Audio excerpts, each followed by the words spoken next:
ऊर्जा मंत्री ए.के. शर्मा ने विद्युत विभाग की समीक्षा बैठक में दौरान अधिकारियों को दो टूक निर्देश दिए। उन्होंने साफ कहा कि हर उपभोक्ता को बिना रुकावट गुणवत्तापूर्ण सुनिश्चित बिजली आपूर्ति सुनिश्चित की जाए करना सरकार की पहली प्राथमिकता। मंत्री ने 1912 हेल्पलाइन नंबर पर दर्ज होने वाली शिकायतों को समयबद्ध तरीके से निपटाने और जोर देकर कहा चेतावनी दी कि लापरवाही बरतने वाले अधिकारियों के खिलाफ सख्त से सख्त कार्रवाई होगी। इसके अलावा बार बार खराब होने वाले ट्रांसफार्मरों को तुरंत अपग्रेड करने और अधिकारियों को दफ्तर से निकलकर उपभोक्ता के सीधा संवाद करने का आदेश दिया। मंत्री ने स्पष्ट किया कि विभाग की सफलता तभी मानी जाएगी जो उपभोक्ता पूरी तरीके से खुश होगा। मैं खान, सी न्यूज़, लखनऊ। इस समय हम ऐसे विद्यालय में खड़ा हुए हैं। ये प्रांगण आप देखिए, उस प्राथमिक विद्यालय जानकी नगर शिक्षा क्षेत्र प्रांगण बड़ा है, ठीक है। जूनियर हाई स्कूल के कक्षा 6, 7, 8 के बच्चे यहाँ अध्ययन कर रहे हैं।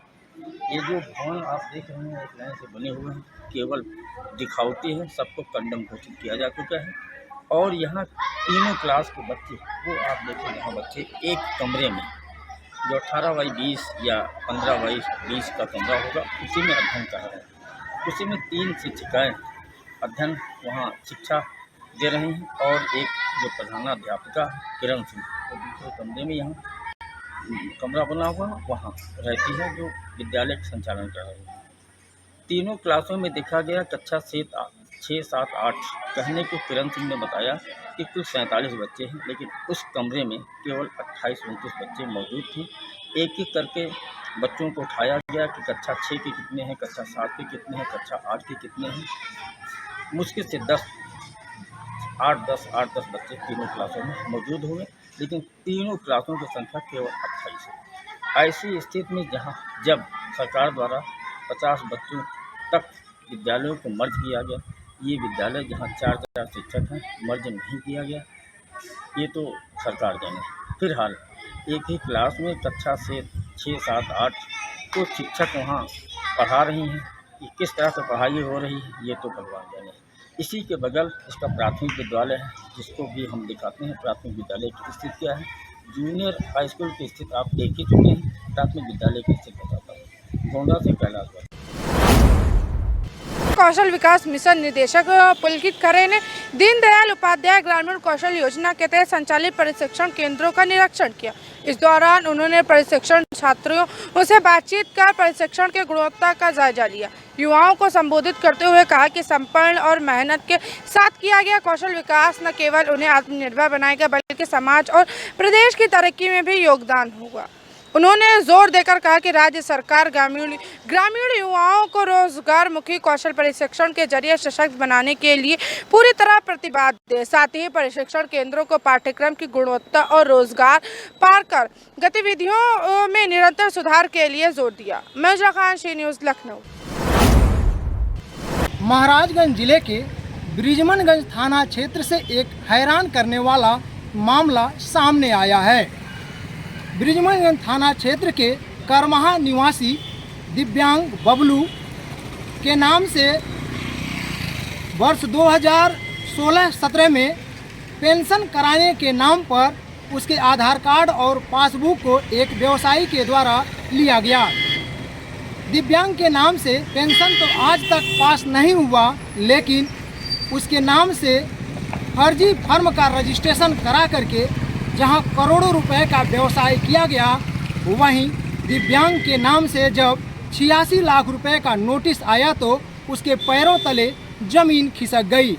दिव्यांग ने नोटिस मिलने के बाद आज जिलाधिकारी से मुलाकात करके संबंधित के खिलाफ कड़ी कार्रवाई की मांग की है। महाराजगंज से अर्जुन कुमार मौर्य, श्री न्यूज़। प्रदेश की राजधानी लखनऊ के इंदिरा गांधी प्रतिष्ठान में पर्यटन विभाग के द्वारा ग्रामीण पर्यटन कॉन्क्लेव का कार्यक्रम आयोजित किया गया। संस्कृति और पर्यटन विभाग के मंत्री जयवीर सिंह ने इस कार्यक्रम में शिरकत करी और पर्यटन विभाग के आला अधिकारी भी इस कार्यक्रम में मौजूद रहे। उनको भी सम्मानित किया गया जो ग्रामीण क्षेत्रों को पर्यटन को बढ़ावा दे रहे हैं, उन्हें उनका योगदान और सम्मानित किया गया। उनको पर्यटन विभाग का पहल ये है कि ग्रामीण तक को हर पर्यटन से जोड़ना और जो विदेशी यहाँ पर पर्यटक आते हैं, वो जो घूमने फिरने आते हैं, वो ग्रामीण पर आएँ और वन डे स्टे ज़रूर करें और गाँव की लाइफ का आनंद लें। मैं उजला खान, शी न्यूज़, लखनऊ।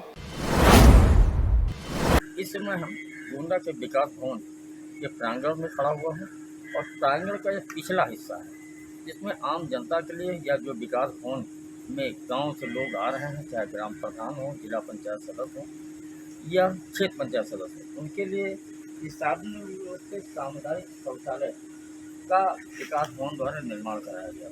इस सामुदायिक शौचालय का लगभग 1 वर्ष पूर्व निर्माण पूरा हो गया है, रंग रोगन भी हो गया है, कंप्लीट। लेकिन इसके बावजूद आप यहाँ देख सकते हैं जो ये शौचालय है, इसमें यहाँ ताला लगा हुआ है, दूसरा दरवाज़ा है इसमें भी ताला लगा हुआ है, ये अभी तक शुरू नहीं किया गया। इसी से आप अंदाज़ा लगा सकते हैं कि जब मुख्यालय कि जहाँ से विकास की गंगा बहती हो, जहाँ सूरज से रोशनी निकलती हो, वहाँ उस प्रांगण के सामुदायिक शौचालय की स्थिति ये है कि 1 साल से सफ़ेद हाथी बना हुआ है। तो इसी के तहत जो गांव में सामुदायिक शौचालय बने हुए हैं उनकी स्थिति क्या होगी। 50% से अधिक ऐसे सामुदायिक शौचालय गांव में हैं जो या तो अधूरे हैं और या तो उसमें ताले लगे हुए हैं, लेकिन प्रशासन ऐसे शौचालयों पर कोई कार्रवाई नहीं कर रहा है, जिसका अंदाज़ा यही विकास भवन के पीछे सामुदायिक शौचालय से आप लगा सकते हैं। गोंडा से कैलाश भाई। उत्तर प्रदेश के पर्यटन को नई ऊंचाइयों पर ले जाने के लिए दिल्ली में एक अहम बैठक हुई। केंद्रीय पर्यटन मंत्री गजेंद्र सिंह शेखावत और यूपी के पर्यटन मंत्री जयवीर सिंह ने मिलकर 12 बड़े प्रोजेक्ट पर चर्चा की। बौद्ध सर्किट, कलिंजर और तालबेहट किले, मथुरा का गोवर्धन और फतेहपुर सिकरी इस बैठक में प्रमुख फोकस है। कल कपिल वास्तु आने वाले विदेशी पर्यटकों के लिए ककरहावा बॉर्डर पर इमिग्रेशन ऑफिस खोलने और पिपरावा की बौद्ध स्थिति को भव्य सुपुत में रखने के लिए प्रस्ताव रखा गया है। इसके साथ ही कलिंजर किले में धार्मिक पर्व पर मुफ्त प्रवेश, प्राचीन टीले और ऐतिहासिक स्थलों का संरक्षण और नए म्यूजियम बनाने जैसे विषयों पर भी विचार किया गया। सरकार का मकसद है कि पर्यटकों को बेहतर सुविधा मिले और उत्तर प्रदेश की ऐतिहासिक व सांस्कृतिक पहचान को दुनिया भर में मजबूती मिले। मैं उजला खान, शी न्यूज़, लखनऊ।